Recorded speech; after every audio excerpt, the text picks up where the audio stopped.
Kazakhstan में Azerbaijan airlines का विमान दुर्घटनाग्रस्त नहीं हुआ था, बल्कि रूसी मिसाइल का शिकार बना था।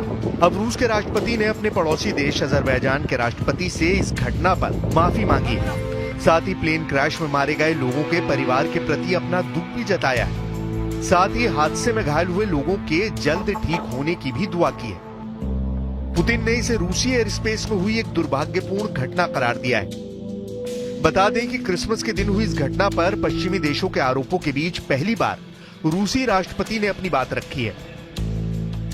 फिलहाल पुतिन ने यह कहने से परहेज किया है कि रूस इसके लिए पूरी तरह से जिम्मेदार है। क्रेमलिन ने इस बात को सीधे तौर पर स्वीकार नहीं किया है कि विमान पर रूसी मिसाइलों ने हमला किया था। दरअसल पुतिन ने कहा कि यह दुखद घटना तब हुई जब रूस का एयर डिफेंस सिस्टम यूक्रेनी ड्रोनों को खदेड़ रहा था।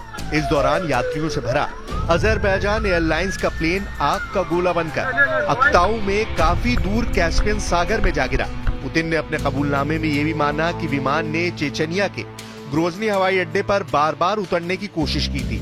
इस प्लेन क्रैश में 38 लोग मारे गए थे, जबकि 29 लोग घायल हुए। विमान में सवार ज्यादातर यात्री अजरबैजान के थे, जबकि बाकी रूस, कजाकिस्तान और किर्गिस्तान के लोग भी थे।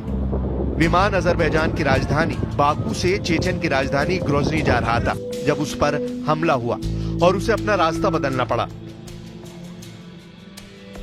पुतिन का माफीनामा ऐसे वक्त पर सामने आया जब रूस पर यह आरोप लग रहे हैं कि विमान यूक्रेनी ड्रोन हमले को नाकाम करने की कोशिश में रूस के एयर डिफेंस सिस्टम की गोलाबारी की चपेट में आ गया।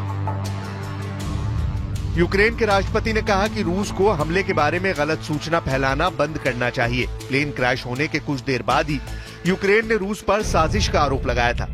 बताया जाता है कि रूस ने ऐसे वक्त हमला किया जब वो चेचेनिया के रूसी इलाके में उतरने की कोशिश कर रहा था। हादसे के बाद सामने आई तस्वीरों में विमान की बॉडी में कुछ सुराख देखे गए, जो कि माना जा रहा है कि मिसाइल के टुकड़े लगने से हुए थे। साथ ही घटना की जांच में यह भी सामने आया कि विमान के पंखों में गोली के निशान थे। ऐसा दावा है कि यह हमला जमीन से हवा में मार करने वाली मिसाइल सिस्टम से किया गया था। बता दें कि पहले क्रेमलिन ने यह कहने से इनकार किया था कि रूस इस घटना में शामिल था।